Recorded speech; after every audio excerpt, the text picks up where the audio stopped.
Hello there, and a gracious good Saturday morning to you. Welcome back to another exciting edition of the Cardinal Couple Radio Hour podcast as we bring you the joy and excitement of UofL women's sports, or in this case, the joy and excitement of former UofL women's athletes playing in the professional levels for the most part. But still, we have a great show lined up for you today. Got a full house on board here, so we're going to bet that heavily. Got a full house, you got to play those cards. But, certainly a lot of great things to talk about.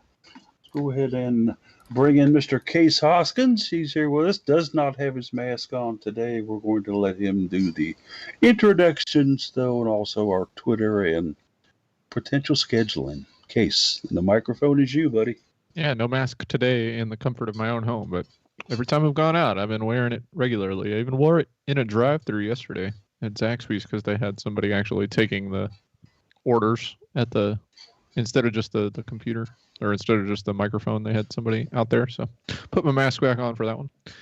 Anyway, if we go through our Twitter accounts, I tweet is at best case scenario, BST case scenario. Just random odds and ends, really, with no real sports going on. Haven't tweeted about baseball because I just haven't been watching much of it. Keeping up very loosely on my fantasy baseball teams, just waiting for the axe to fall and it not to matter anymore.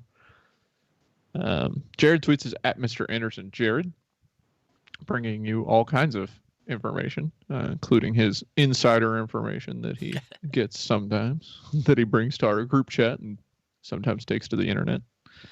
Paulie tweets is at Cardinal Couple, and he's the masthead here for the Cardinal Couple Radio Hour podcast and site. Not a lot of sports to be tweeting about, but he's, as he mentioned, we've been talking about the WNBA a bit and the former Cardinals that are making their mark there in the wubble, as it were. And Jeff tweets is at Card Couple Radio. Well, doesn't tweet as that right now, but will be if any sports finally start back up. And as at Jeff McAdams for other random musings. As for the schedule, I guess I could check. Have they added them back to the site? They have not. No 2020 schedules on the Go Cards website, so nothing on the overall calendar, unless they've added football back in since they officially announced that calendar. But no, still blank for August, blank for September. So, nope, nothing added on the calendar. It's all empty and sad. Interesting. They do have it. If you go to the football schedule itself, it shows up, but it doesn't show up in the overall one. Yep, not on the composite schedule. Interesting. Yeah, they do have a 2020 football schedule to kind of, get away from little women's sports just a second out there with home and away games. Tentatively, I think there's one Friday night game in the mix there at GT. If you flip it to just football on the composite schedule page, it will show you football on the calendar. Really? You got 3 Friday games, it looks like. But if you change it back to all sports, you get nothing. Those football games that were just showing up disappear. It's quite strange. Of course, a lot of that, depending on the pandemic as well, but it's going to be interesting to see how they kind of work all that out as far as what they're going to allow for fan attendance, as far as media coverage, photographers, things of that nature, as we get closer and closer to that. If you're looking for indicators and signs about attendance on things, of course, the fact that they're going to have a state fair with no state fair attendees, that's going to be quite interesting. Because I guess the pigs and the hogs and the heifers will have to take care of themselves. And no chance to get a pork chop sandwich this year, guys. One of the best things about the state fair. Sad with that. Case got his Indianapolis 500 tickets to find out a couple of days later they're not going to have the Indianapolis 500 open to attendance for fans. So if you're looking for indicators on what attendance could be like for fall sports this year, I'd say right as now, things looking kind of negative, guys. Well, you still have the Derby with out in the ether of decisions, right? They haven't really said anything since their previous announcement. Governor Bashir pointing a finger and saying, really need you guys to think about it. Probably announce sooner rather than later because we're coming up on a month. They're going to need to make decisions about what they're going to do. And that's really going to be your indicator because that one's the first weekend in September. Football should be starting a couple of weeks after that. If they ever announce what's happening with the Olympic sports fall schedules, I imagine they'll be starting around that same time. I think they're going to be what they do with Churchill Downs with a lot of money on the line will be a good indicator of what they do with not that much money on the line for all the other sports at UofL. Yeah, as Jared can tell you, Derby Day over the past, gosh, how many years has always been just a crazy event out there. I know that they've stopped selling general admission tickets for the Derby. They're no longer doing that for this year. I just got to wonder if you're going to bring all those people together and serve alcohol and allow gambling, and then social distance and wear masks. I just don't see it happening, but you never know. You can still gamble. They've got plenty of online websites, and you've got Twin Spires, which is where Churchill Downs does their primary horse race betting. Gee, you think, Jared? I didn't know that. Wow. Wow. Like, Golly. Can't believe the What a handicapper concept. didn't know about Twin Spires. Gee, I've never played it before in my life. Just The question is, do you win money or do you lose money when you're on there? I've been very, very happy with Saratoga up in New York so far. It's been very, very good to me, to use an old Saturday night term, and look forward to see what's going to happen at Churchill with it's kind of funny how they're doing this now. Your best jockeys in the world, guys, normally will do multiple tracks, okay? Right now, they've broken it off into kind of regional colonies, though, where you've got a New York colony of jockeys, you've got a California colony of jockeys, and you've got a Kentucky colony of jockeys, okay? So 3 distinct different kind of colonies for the 3 major areas where they're running horses right now. Let's fast forward to Derby week. What are they going to do there? Are they just going to bring in the Kentucky jockey colonies and say, okay, only you guys can ride here? There's a lot of key horses that are running that have jockeys in other areas of the country, like New York and also California. So this could be fun. This could be interesting to see how they're going to work it. You're going to see a lot of new mounts on horses that have been accumulating points to race in the Derby, right? Yeah, that's the whole thing. I mean, you could possibly see, we're not allowing any California jockeys to ride in the Kentucky Derby. I certainly hope it doesn't come to that. I think that you have to kind of look and see what's best for the horse. Who is he most comfortable with on his back? Okay. For example, you take a guy like Mike Smith. He's riding out in California. He's got some pretty good mounts lined up for him on Derby Day. Are they going to let Mike come in and put on his mask and ride?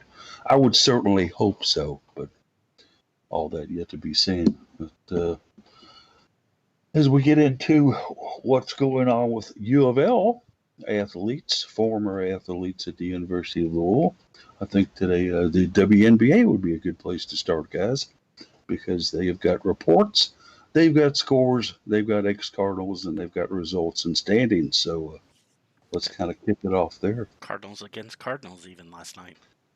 Yes, indeed. In case you wrote about that today, I watched most of that last night. So, we had 2 Cardinals against 1. And how about the Liberty? They got their first win of the year, guys. How about them? In case it was an exciting game. Yeah, didn't get the opportunity to watch it, but in looking at the box score, it looked like it was very interesting. Good to see the Liberty finally, break out and get a win in what was a very low-scoring game.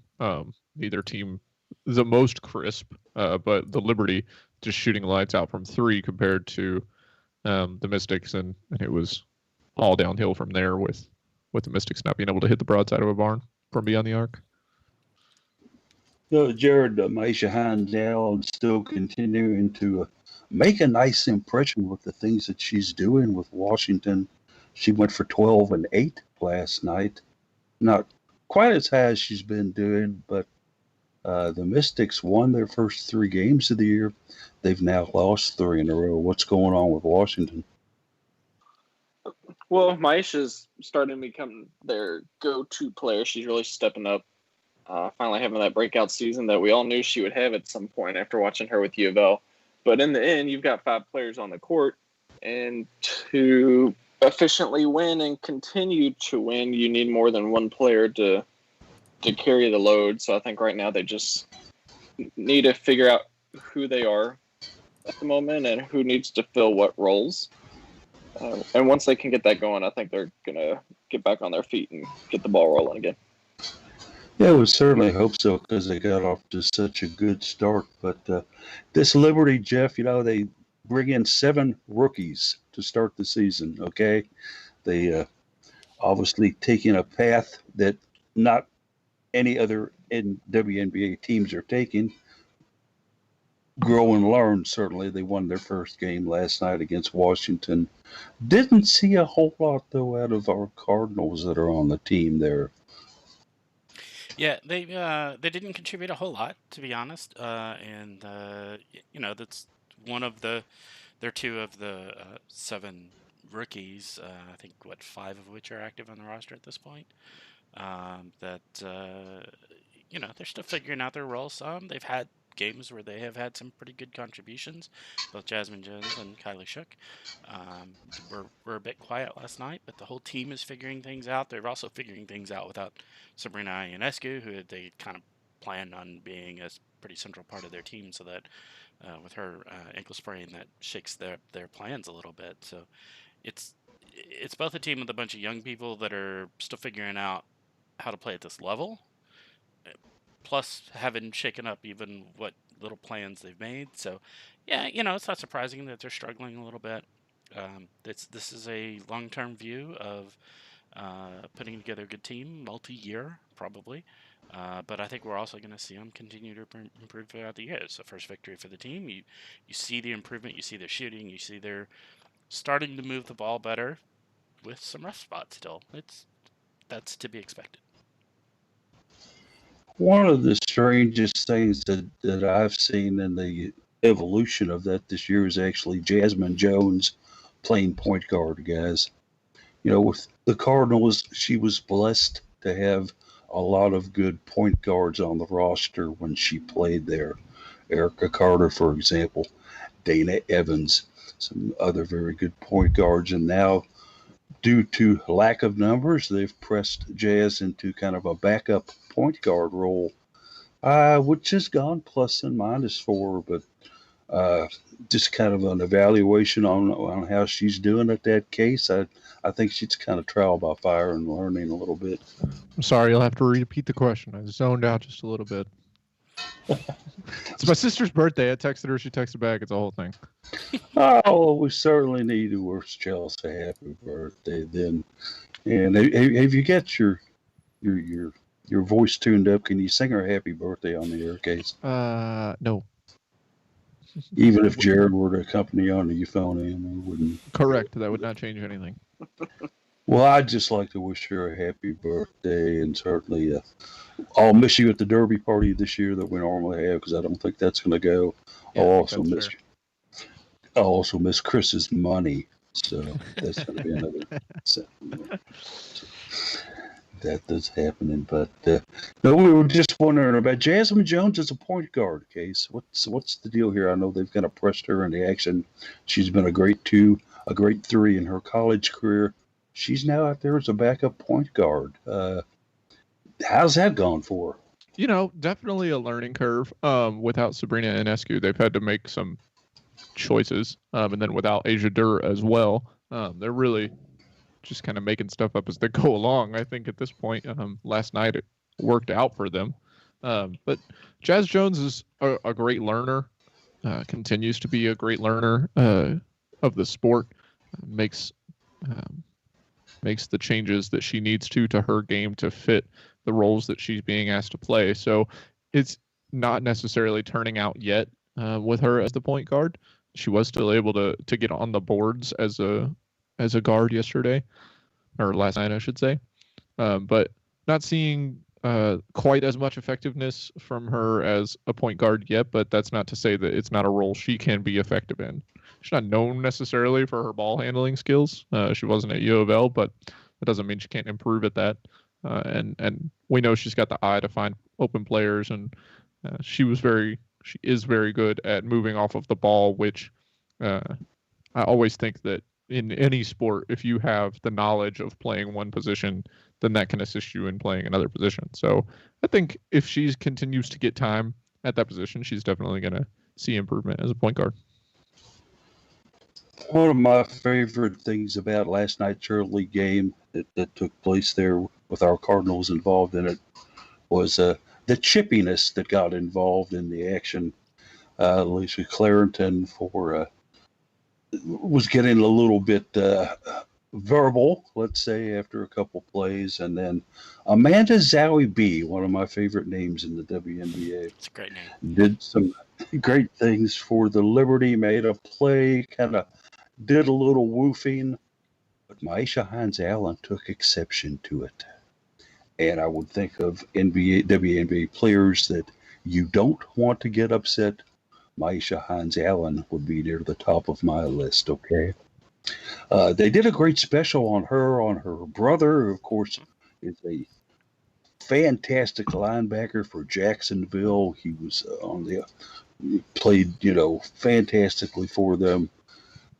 Great feature on that. And then Maisha kind of cocks her head and looks like Amanda Zowie be like, one more word, and I'm coming over there to make a point with you. So, and that's not a basketball point. That's a physical point, like my fist upside your head. Maisha's, she spent her 2 years learning the ropes. She's having a good year this year. But I don't think she's the key. She's the whole thing about Washington coming back after this 3-game losing streak, guys. Just some conjecture on how she's playing in relation to the team. Yeah, I mean, she had some big games early, and they had success early, and now she's kind of had a couple of games that haven't been she hasn't been as productive in, and they're on a 3-game skid at this point. So, you kind of look at that and kind of lift your eyebrows and say, hey, okay, maybe where Maisha goes, the team goes. There's a lot of other really good ball players on that team. So I don't want to take anything away from them. This is a team of multiple players, and they all have to step up. And, they're defending champions, but then they have some personnel changes from the championship team last year. So there's still a lot of adjustment going on among this team. They're used to playing with Elena Deladon. Her not being there is going to change a lot of things. So it's I can see where they would struggle with this. The season's still fairly young, and they've got to figure some things out as well. A lot of people are not expecting the Mystics to be all that great of a team this year, and they've done well. They have done better than I think a lot of people expected them early to do. Maybe there's some regression to the mean happening here, but I think there's a possibility. ESPN certainly loves Maisha, which is always kind of fun to see. So I'll enjoy that, and whether they win or lose. For sure, and she did actually get to go up against Kylie Shook for a little bit last night. It was fun to see the two former Louisville greats kind of guarding each other when the other had the ball and stuff like that. Kylie didn't have the best game. Maisha, like I mentioned, went for 12 and 8 last night. So I think Maisha won the battle, but Kylie's getting some time, some important things getting done there with the New York Liberty. I think it's kind of a learning process for her, guys. In the late game of the evening, we had LA versus LV. How about that? The Los Angeles Sparks took to the court to play the Las Vegas Aces. Loss versus last, I guess you could say. Angel McCoughtry, big game, 24 and 8 case. Angel McCoughtry. It's like, does she ever grow old? She's incredible out there. Yeah, and I wrote about it today in the article that she is really proving herself after some injuries threatened to put an end to the long career she's had so far.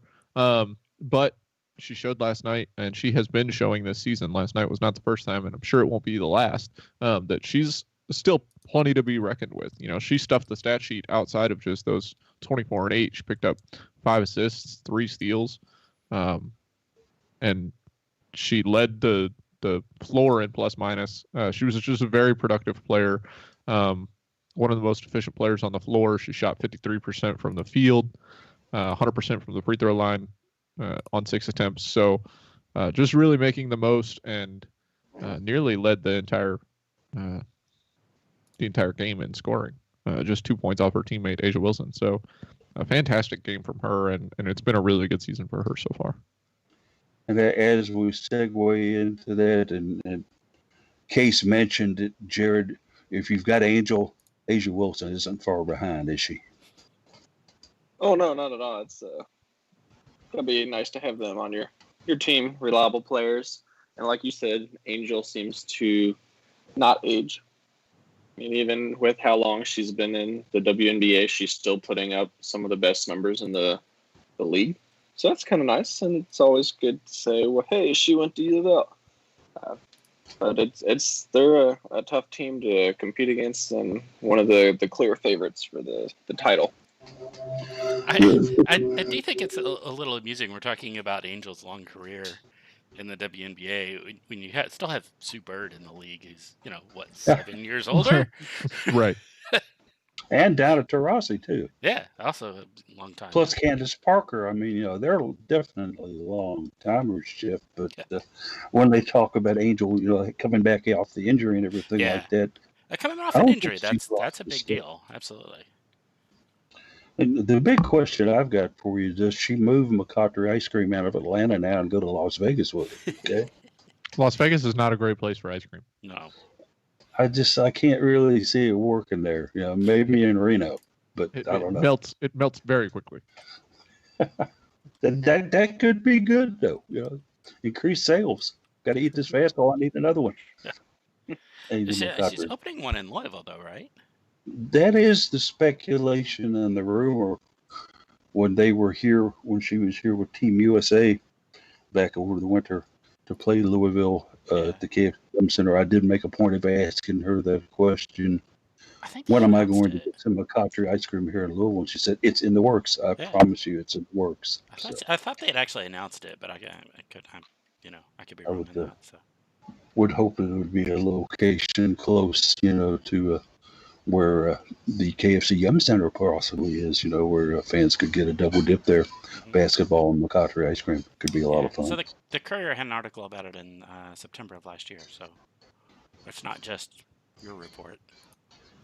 Is the Courier still in business? Yes. They're doing some great stuff, man. So they say. All right. WNBA, just 6 games in. Obviously a long, long way to go. Certainly very excited about our 4 Cardinals that are participating in the league. Missing Asia Dewar, though. And hopefully that she'll make a full recovery and get back with things next year. So I'll throw it on the line to you guys right now. We're maybe, 1/4 of the way into this WNBA season. Are you ready to predict the 2020 WNBA champion yet, Jared? I'm going to go with Las Vegas Aces. Certainly with Angel there. Yeah, it's a good choice. I can see that choice. Case, what say you on this one? A week and a half ago, the Mystics looked like a great pick. But I think it's really, and on the flip side, the Aces looked, like they were really going to struggle. But things can change very rapidly, and that's not to say that things might not turn around for either team again. The Storm have looked just really good so far. So they're going to be tough to beat. And the Sky scoring a lot as well. When you're scoring, if you can play some bit of defense, you're eventually going to continue to see success. So I think that they're one to watch out for, sitting at 4-2 right now. But I think the Storm are definitely the team to beat. Go with Seattle. Jeff, your thoughts? So yeah, Seattle Storm are definitely one of the teams to beat. But hey, there's a team we haven't mentioned here that's also sitting at 5-1 in the standings right now. Minnesota Lynx with Sylvia Fowles up there. I haven't seen them play yet, but their standing certainly looks pretty good. You got to consider that. Yeah, you don't mess with Big Still inside. She's certainly one that can get it done. Certainly a very, very good program up there. I'm going to bring up one you guys haven't mentioned either, and that's going to be the Phoenix Mercury. Okay? Hey, you've got Brittany Griner. You've got Diana Taurasi. Yeah, maybe. They started a little slow. They've won, I think, their last 4 right now, or something like that. They're 4-2. They're playing very good basketball right now, and you tell me who's going to stop Griner inside. No. Shoni Shimmer. Oh, wait, no. They're taking on the Storm today in about 3.5 hours. So it could be a good one there for sure. Yeah, absolutely. Good game to watch. Versus Bird is always fun to watch. I don't know. Bird was sitting out. I don't know if she's going to be back in yet. Yeah, I'm not really sure on whether she's going to play or not. I know Taurasi has been out there and been doing some fantastic things. This one should be a good one. I didn't see what channel that's going to be on, but certainly might be one worth watching if you fans want to catch that one later on. That one will be on ABC. Primetime Network. There you go. All right. Good matchup there, and I'm sure we'll see a lot of good action for that as we. WNBA, they've got scores, results, and things that we can report on. Something I know. Game notes for that game is still listing Sue Bird as uncertain. So, don't know if she'll be playing today. I would say if Bird plays, that Seattle's got a fighting chance. If she doesn't, Phoenix will take this one. Just my prediction. Yeah. I've been wrong before, obviously. Yeah. That's not a bad take, I don't think. So, we'll see how it goes. She's the oldest player on her team by 6 years. Yeah. God, that's just... She's amazing. Shortly after we got off the air last week, several Louisville men's soccer players did well on the Cardinal Couple Radio Hour podcast quiz and decided to have a party to celebrate their success. That they actually beat Jeff in the quiz, so that was a nice job. But as it's known as around circles now, the party. Jared, what's going on here? I mean, you're the most recent college attendee that we've got here in our group. Kind of break this down for us and kind of give us some ideas. They're college kids. They're 19, 20, 21-year-olds. They do stupid stuff. We've all been there. In this case, they decided they want to get together with their teammates, and then some more friends showed up.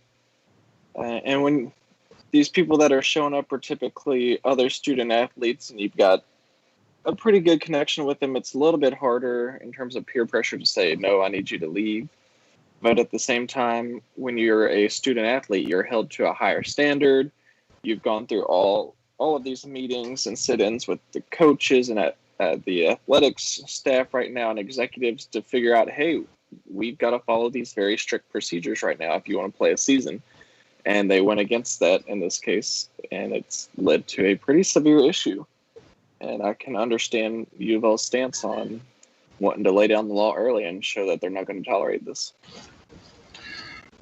Case 3 players thrown off the men's soccer team, or 3 others suspended currently. Did Vince do the right thing here? Well, I think it was Coach John Michael Hayden's choice. He announced that they were the 3 that were dismissed from the team and lose their scholarship, by the way, for that they were repeat offenders. They had been in violation of team rules and standards before. And so the suspensions were basically, this is your one and only warning. And the same thing would happen to you if something like this were to happen. If they break team rules or team values again, right? And I think that the 6 players who, I think they lived at the retreat, based on the description that I got, the 6 players that lived in the same house, that they're being, maligned for the party that they hosted, and the issues that have arisen from it. But there's two sides to every story, right? And Eric Crawford wrote an article from the perspective of one of the players that was the host, one of the players that was removed from the team, and it was pretty apologetic for the player in his favor. I think that the truth or the blame lies somewhere in the middle of, yes, these 6 players absolutely threw a party and shouldn't have, and things went awry, and these 6 players were powerless once they invited one friend over and everything got out of hand. It's unfortunate that this would happen. It required poor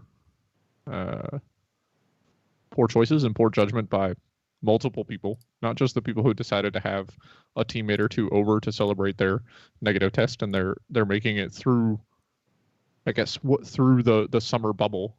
They had almost done that.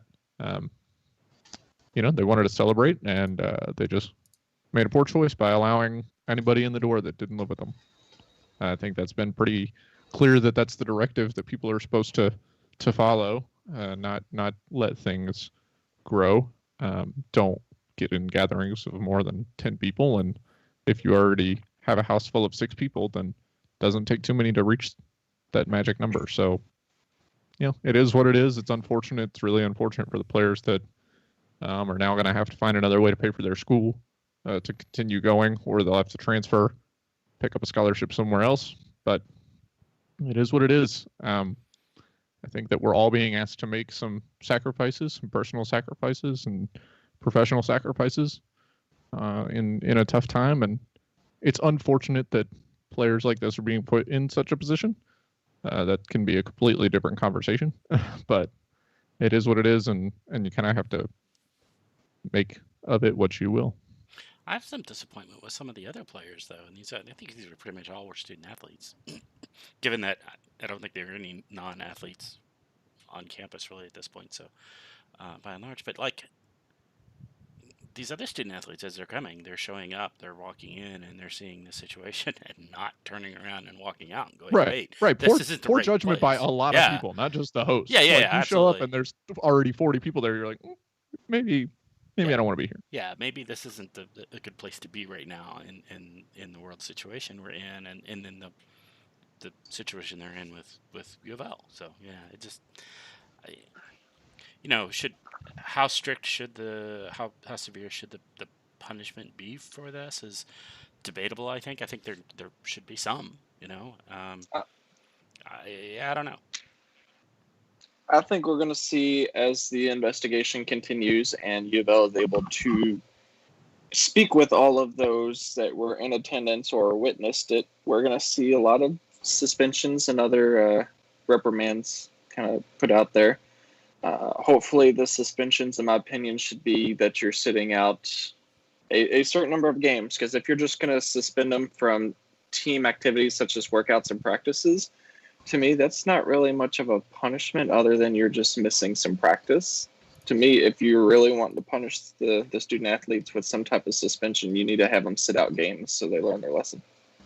Yeah, and I think you get into an interesting situation, right? Because when we're talking about this party and people getting suspended, not because they found out that there was a party, but because we found out there are 29 active cases among these 4 teams. And we don't know how symptomatic those players are going to get, if people are going to get legitimately sick from this. And if you're going to punish people for attending the party and they get sick, depending on the severity of their illness, they might not be playing anyway. So the punishment it's just a really sticky situation, in my opinion, of punishing someone. Obviously, they made a bad choice, but they made suffer for it legitimately. Yeah. And not just in the athletic sense. Jared, tell us about the retreat, because I got it confirmed as well. This is where the event took place. The retreat was what not it sounded like from the article. It wasn't in existence when I was on campus, but you got the confirmation as well. Describe to our listeners, describe to me, what is the retreat?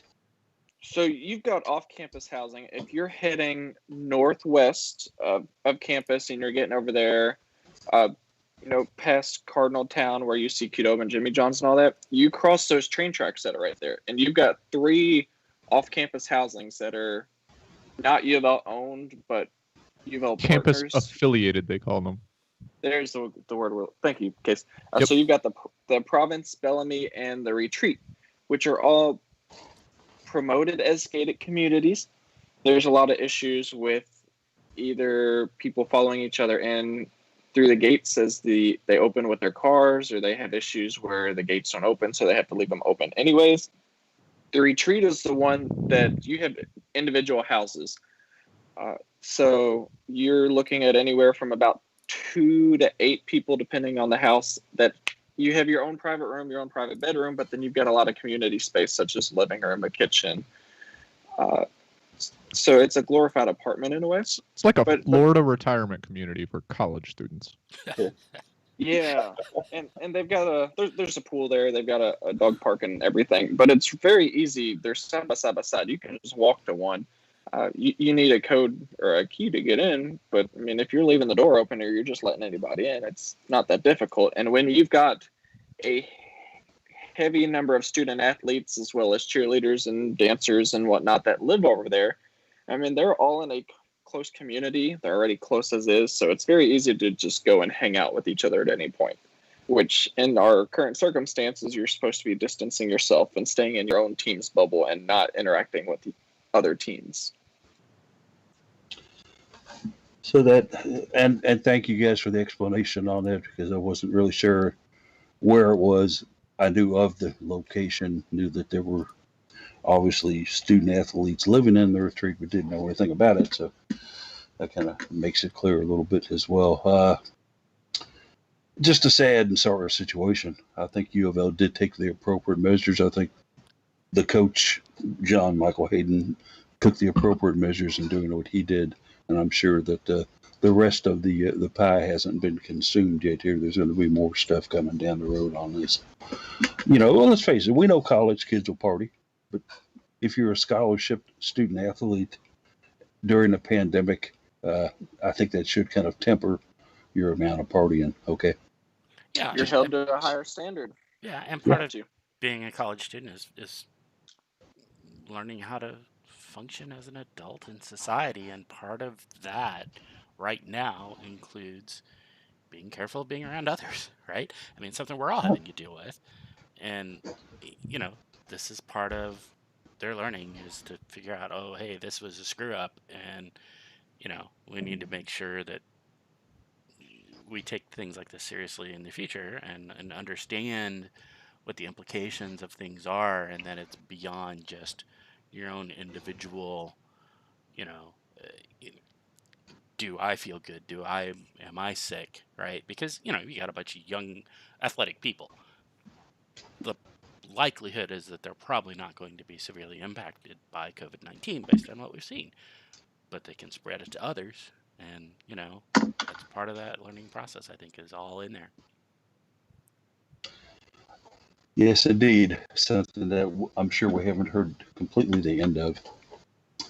We did get some news in some of the other sports, this being a spring sport, but certainly good news to hear that in softball, Holly April, head softball coach for U of L, has brought on a graduate manager, Hannah Dorset, guys, or Hannah Dossett, perhaps, is the correct pronunciation here. A girl who played 4 years at Syracuse on their softball team, but is out of Warsaw, Kentucky. This move kind of caught me by surprise, Jeff. Certainly no indications this was going to happen, but how about Hannah, huh? A new face to look for this spring. Well, we knew there was going to be a new graduate manager. The previous one, Alexis Selkwood, graduated from her graduate program, has gone on to other things, so we knew they were going to have to replace her somehow. So yeah, I mean, I think I know very little about Miss Dossett, but hey, it's always nice to have someone relatively local to come into the program and be a part of it.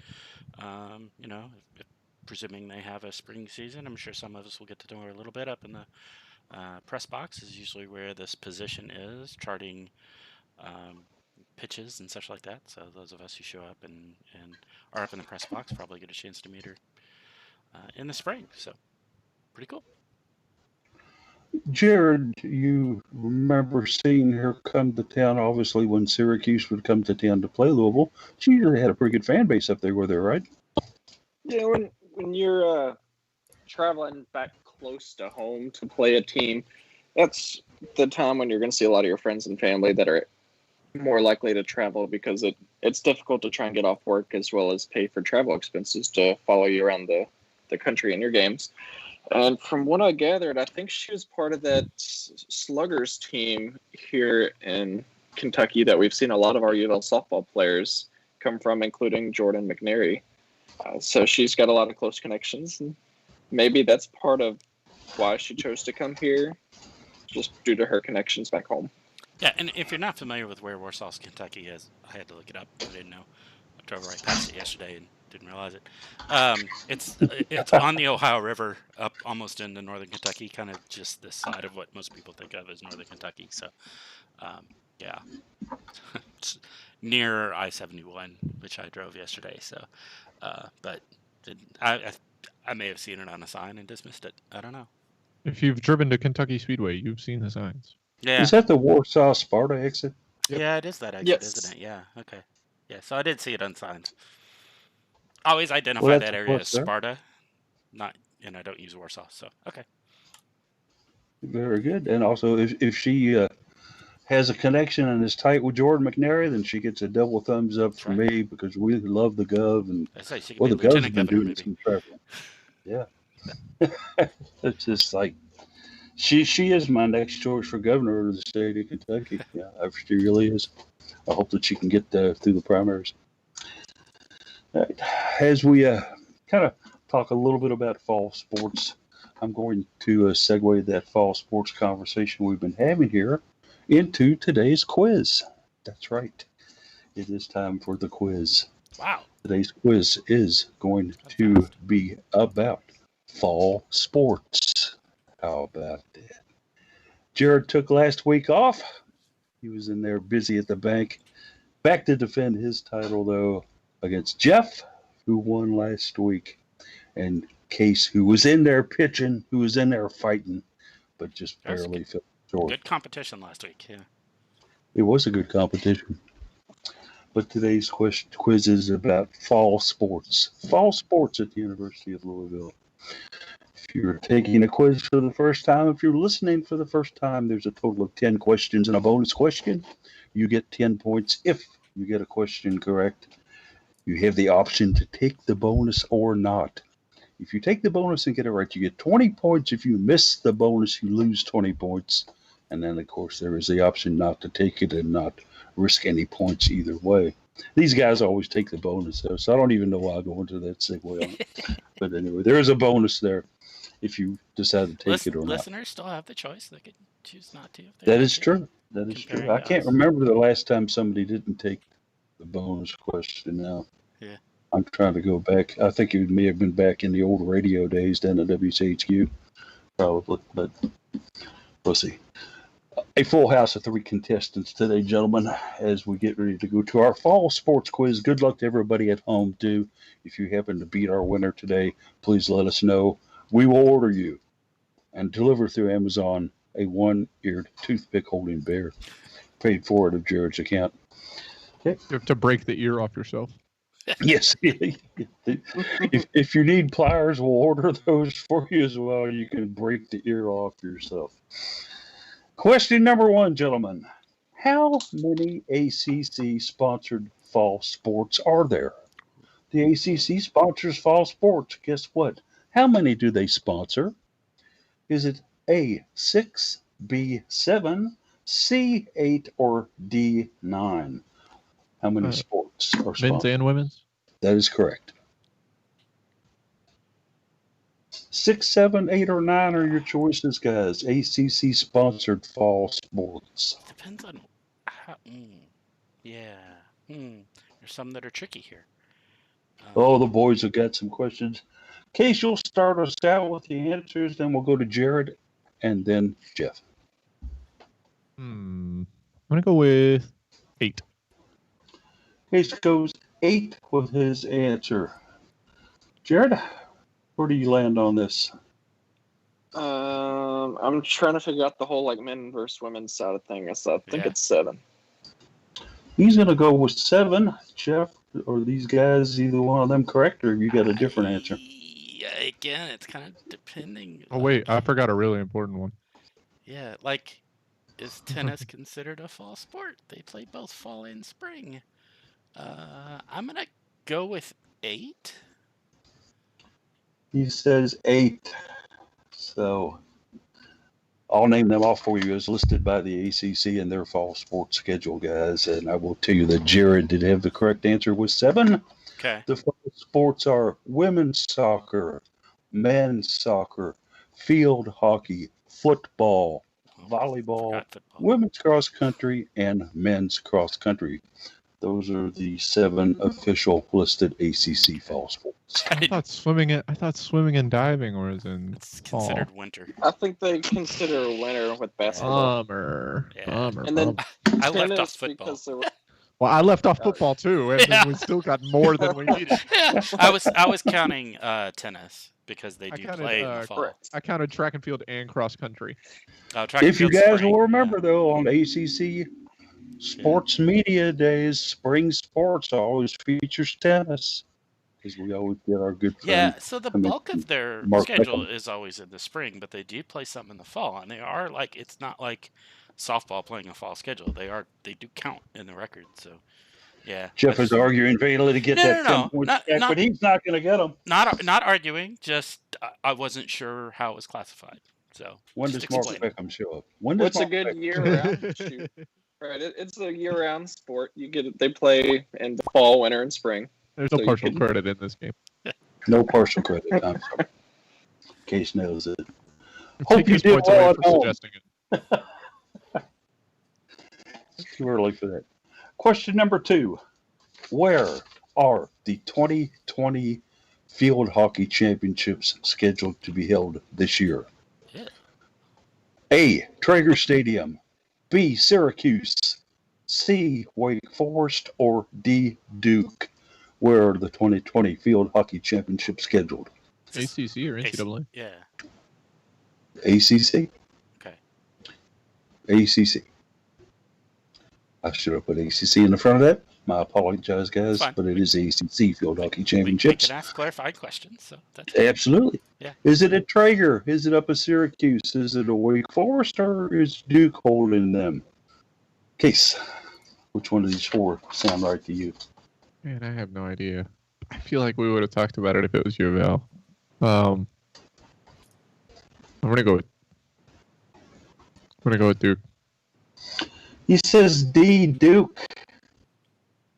Jared, is Duke the correct answer, or you got something else in mind? We just had it here a couple years ago, so I know it's not back here. I just don't remember if it was which North Carolina school it was. I think Case is right with Duke, though, because the whole other sports situation. We got 2 Dukes. Jeff, are you in agreement with Duke? I actually, so we hosted the NCAA ones, I think. I don't think we had Yeah. I don't think we the posted ACC. I think we do get the ACC one here. He's saying Traeger, huh? Yeah. Okay. He's wrong, though. The Nah. answer is Duke. Is it Duke? Aha! It'll be Duke Field Hockey Complex down there. They take place November 5th, 6th, and 7th this year. I think we Because Sure. I heard knew November. soccer's at Wake Forest, so I was like, well, I don't think they're going to try and mix soccer and field hockey all together with the pandemic. So that's why I narrowed that down. That is Duke, the correct answer. D. So we have Jared, 2 for 2 so far. Case, 1 for 2. Jeff also playing. Question number 3 for you.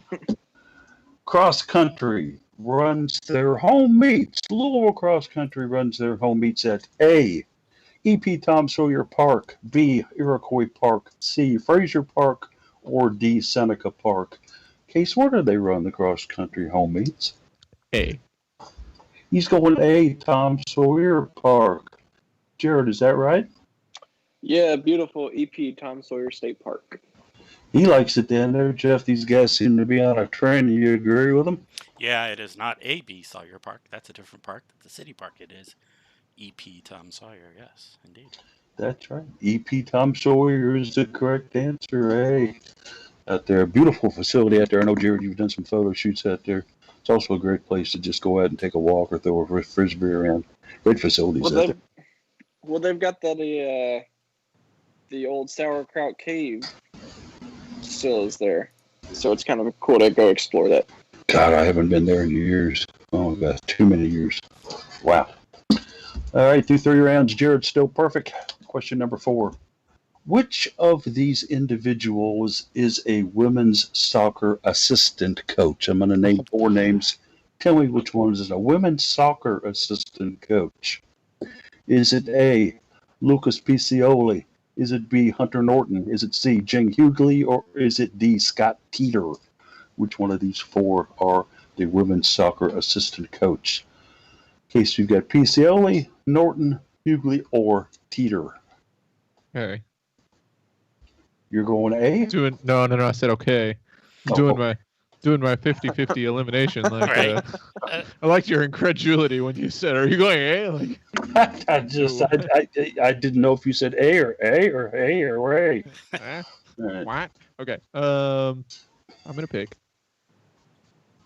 because I don't know, but I'm gonna pick B. He's going to go with B, Hunter Norton. Jared, what do you think about this? Yeah, it's Mr. Norton. He says the Hunter Norton is the right answer. Jeff, what do you think? What's the third option again? You got Lucas Piccioli, Hunter Norton, Jing Hughley, or Scott Teeter. Yeah, I'm pretty sure it's Hunter Norton.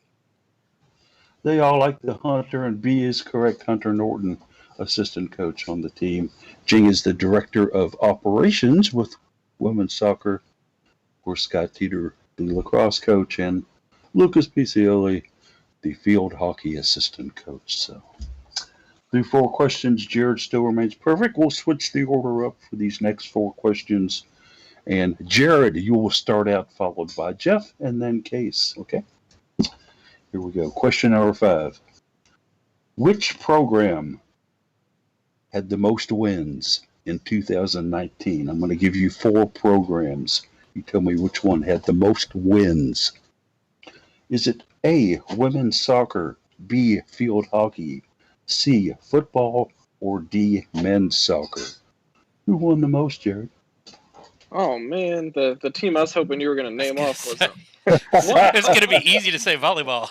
Yeah, I couldn't the give one you that easily option. played the most games. Yeah. Wow. Yeah. No, I was like, not oh, he's an gonna say option. volleyball. Not an option. Well, definitely not football. They only play like 12 games a year. Man, I'm gonna go with women's soccer, but I don't know if that's right. But I'm going with it. A, women's soccer. Jeff, you've got women's soccer, field hockey, football, or men's soccer. Which one do you think won the most games? I'm kind of flipping a coin here. I'm going to go with field hockey. I know they had a good year. I don't remember how many they had on their schedule compared to, yeah. He thinks they did well with the field hockey wins this year. In case you've got 2 different answers to choose from, or you going from a third option here? Women's soccer, field hockey, football, or men's soccer? I don't think field hockey played enough games. And women's soccer advanced in the NCAA tournament, but they didn't advance in the ACC tournament. Men's soccer feels like a distractor because this is a women's sports show. I'm going to go with women's soccer. He likes women's soccer. Unfortunately, guys, there was only one correct answer on this, and it is field hockey. Yes, field hockey, with a record program high of 16 wins, fellas. Yeah. 16 wins in the 2019 season. Women's soccer did have 13 wins to come in second here. Men's soccer with 10 wins, and football did win 8 games. A very impressive year for our new head coach for the program, obviously. But Yeah, field hockey and soccer both generally play 2 games a week, I think, so they're roughly equal as far as total number. Jeff gets this one right here out of you three, and he draws within 1 of Jared as we go into the second half of the quiz as we go to question number 6. Which fall squad does Morgan Everett play for? Morgan Everett. Who does Morgan Everett play for? Is it A, women's soccer, B, football, C, women's cross country, or D, field hockey? Morgan. That's a trick question. She transferred out, but no, it's women's. It's women's soccer. Jared seems very confident that women's soccer was the correct answer on Morgan Everett. Jeff, is he right, or is he just trying to throw you guys off? I don't really know if he's right or not, but that's the way I was leaning, so I'm going to go with that. He leans on women's soccer. Case, looks like we got a trend here. You going with the trend? Joke's on Jared because he didn't say UofL program, so she does still play for a women's soccer program somewhere else. Oh, That okay. is Gotta get correct. one there. That is correct. I thought the name Morgan might kind of be ambiguous for you guys. Like, could it be a female or a male? But women's soccer is the correct answer. Morgan Everett now transferred, but still playing women's soccer somewhere, we would suppose. All right, all three correct on that one. Let's go to question number 7. Who logged the most minutes on the pitch for Louisville women's soccer? Which of these 4 players played the most minutes for Louisville women's soccer? Is it A, Amina Ekic, B, Gabby Cazellas, C, Raven Alexander, or D, Sarah Hernandez? All 4 very good women's soccer players. Which one saw the most time out there on the pitch, though? Amina, Gabby, Raven, or Sarah? I feel like this is a tricky one because you want to say the goalkeeper, but at the same time, if you really follow soccer, how often do you ever substitute a center back? So it's kind of a toss-up, but I'm going to go with Sarah Hernandez. Jared starts out and says D, Sarah Hernandez. Jeff, your thoughts on these 4? Yeah, I mean, he put some good logic down, but I think I'm going to stick with the Cuzellas there, Gabby Cuzellas in goal. Go on with Gabby. The goal is his answer. In case you get 4 options here. They've taken 2 of the 4. Do you agree with either one of them, or have you got a third choice here? You're our soccer guy. Louisville women's soccer last year was short on fullbacks, not short on goalkeepers, and I believe that Lana Batson got more minutes than a substitute center back, so it's Sarah Hernandez. He's saying D is Sarah Hernandez. Case and Jared are correct. It is Sarah Hernandez. Yeah. 1,856 minutes in 20 games. That actually, if you do the math, turns out to more than 90 minutes a game. Call me crazy. How does that happen? Well, yes, there was overtime. Overtime, Okay. it's an extra time. I don't think she was subbed the entire season. Yeah. That could Sarah be. Hernandez I- was the iron one. I knew that Lana Batson did play in goal some, but I didn't know about others. So yeah. Well, it's like with Neve, other than her injury, I don't think they really subbed her out. Right. Maybe more than a minute or They two. were each really match. short on fullbacks. But 2 correct answers on that one there is Jared maintains his lead. Now, as we go into question number 8, and we're going to switch up the order for the final 3 questions in the bonus. Jeff, you'll start us out. Okay. And then you'll be followed by Case and Jared. Okay. Question number 8. Which of these is the newest Cardinal head coach? I'm going to give you 4 coaches. Which one of them is the newest Cardinal head coach? Is it A, Karen Ferguson Days, B, Justine Sowry, C, Danny Busboom Kelly, or D, Scott Teeter? Which one, Jeff? I'm going to go with Scott Teeter. Taking the Teeter. Case? Yeah, he's a fall sports quiz, and he throws in a spring sport coach. But yeah, I'm pretty sure it's Scott Teeter. I was like, this is easy. Just We fall got sports. softball coaches in there. I mean, I'm not saying you're thinking it's teeter, huh? Yeah. Okay. All right. Jared, they've gone teeter-totter. Which way you going? When you name the first two, I'm thinking, oh crap, he's gonna name the ones that have been Right? for Like the forever. longest. First yeah. two, I was like, ah. Yes. And I had panic in my brain, but I kind of think it's teeter too. Teeter 1, teeter 2, teeter me, teeter you. All three of the guys throwing their hopes on Scott Teeter. Out of the four, Scott Teeter was the only Vince Tyree hire. Yeah. Okay. Yeah.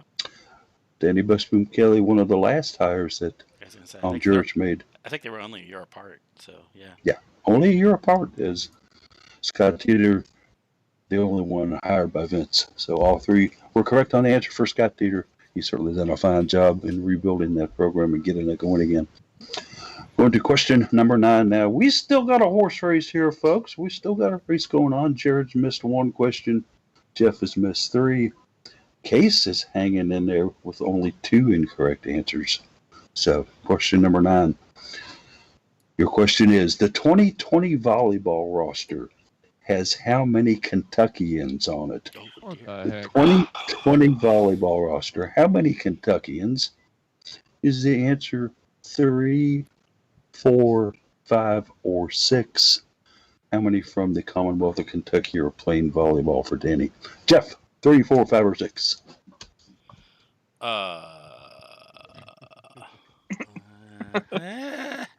Trying to think through. Guys, these are always tough because I can never remember all of them. It's I not put that it right many. down your main frame here. This is your sport. Yeah, it's not that many. There are a few. I'm gonna say 4 as a guess. With a question in his voice, he decides on 4. Case, is he high or low here? What do you think, bud? Or is he right on? We just had a question a couple of weeks ago about, or 2 or either 3 or 1, I guess, because I was off 2 weeks ago, about the number of players from specific teams on the volleyball team. And I can't remember how that led to the number of Kentuckians, but I'm going to go with 5. Case says he thinks it's 5 here. Jared, you got 2 different answers. Is it 3, 4, 5, or 6? To me, I feel like they both went high, but I don't know. I mean, all I can think of, the only Kentuckians that we'd have would be the Assumption girls, but I could be wrong because I don't know the new incoming players, so I'm going to stick with 3. He says 3, so we got 3 different answers here. Who is correct here, though? Let's see. Probably Jeff. I'm going to name them off for you guys. By luck, yeah. Hendricks, Hamilton, DeBeer, Draw and assumption. DeMarcus. DeMarcus out of Lexington. Yeah. Oh, no, that's the one I didn't. The Yeah. correct answer is 4. Jeff gets this one Yeah. correct. Some luck 4 in that. players. I did not know it. Very, very good. As Jeff gets a little bit closer here, and by Jared missing this one, he still has the lead, but it's a little bit tenuous as we go into question number 10, the final question of the regular round. Question 10 is, Karen Ferguson Days previously coached at Oh, A, UConn, B, Cincinnati, C, UMass, D, Maryland. Karen Ferguson Days been here quite a while, 2 decades, but where did she previously coach? Jeff, was it UConn, Cincinnati, UMass, or Maryland? I think it's UMass, but I do not know that for sure. Jeff is thinking UMass. Case, where did KFD go? Where'd she come from? I also think that UMass. He's going to see UMass. Jared, are these guys on track here, or you got a different answer? I kind of want to go different just to, keep things exciting. I don't think it was Cincinnati. I thought that's where her husband coached, so I'm going to go UConn. He says UConn, just to be different. Sometimes different's okay, guys. It was UConn. 1999, her last year at UConn. Came to Louisville in 2000. It's been with the Cards ever since. So at the end of the regular round, Jared once again holding his domination over this crew as he has in past weeks, as he's got 80 points. 80 points for Jared. Jeff hanging in there at 60. Yeah, he's got a chance in the bonus round. You never know. Case also hanging in there at 60 as we go into the bonus round. Gentlemen, will you take the bonus question? Jeff, you're in the lead. Yeah. Or, excuse me, Jared, you're in the lead. Are you going to take the bonus? You said I'm up by 2 on everybody, right? That's good. So I could break what you said earlier and not take it. Just You make could- me look like a fool, right? You could pass, and we could go for a tie. Yeah. But no, it's a lot more fun. I'm going to go for it. He says go, and Jeff, you got to go for it, right? Yeah, I always go for it. Case, you with Jeff? Of course. All right, all three guys are in for the bonus question. 20 points on the line, either plus or minus, as they go for this question, for the bonus question. Which returning volleyball player is from Wisconsin? I'm going to give you 4 volleyball players. Oh yeah. Tell me which one's from Wisconsin. Is it A, Amber Stivrins? Is it B, Piper Rowe? Is it C, Mia Standard? Or is it D, Claire Chaussee? Jared, you're the leader here. Which one of the 4 from Wisconsin? Stivrins, Rowe, Standard, or Chaussee? Oh, it's Claire Chaussee. He sounds pretty confident with that answer, Claire Chaussee. Jeff? Yeah, I didn't know which Wisconsinite you were going to mention. We do have 2, but yeah, Claire Chaussee is from Sun Prairie. Well, Case, I've pretty much set up the answer for you. What do you think? Are these guys full of it, or are they right? I can't go away from them. Usually when there's some doubt, you can just go with somebody else and hope for the best. But no, it's Claire Chaussee. And they all picked Claire Chaussee. That is correct. Yep. Sun Prairie, Wisconsin. Such a beautiful sounding city name, right? Yep. I remember when she had posted something about getting Alex Spinellis his first cheesehead. So it rang a bell there. Yeah. Yeah, that would be a nice thing to have, too, to put in the collection. Huh? Probably a big Green Bay fan. So there you have it. Jared comes in, takes a week off, says, no problem, I got these guys. Their dust, their history. Scores a perfect 100 on the quiz. Hope you did well at home. And if you beat Jared by some stretch of the imagination, please give him a call at the following phone number during working hours. No, I'm just kidding. Fun quiz today, guys. Let's kind of roll on in from out of that into our final thoughts. And since you're back with us today, Jared, your final thoughts? Yeah, Whitney Arian posted something recently about taking an assistant coaching position out at Utah State. So congratulations to her. Certainly so. What a great softball player she was. And now out in Utah, out there with Utah State. Jeff, what you got for us today? Yeah, news out this morning. Mid-American Conference is the first FBS school to announce that they are not going to play football this year. So, yeah. That could be conference. foreboding. Not one of the big 5, but certainly a school that, Yeah. You got to wonder, are they in the right or the wrong here? Yeah. Case, final thoughts? UConn had announced, but this is the first conference-wide, yeah. Amazing.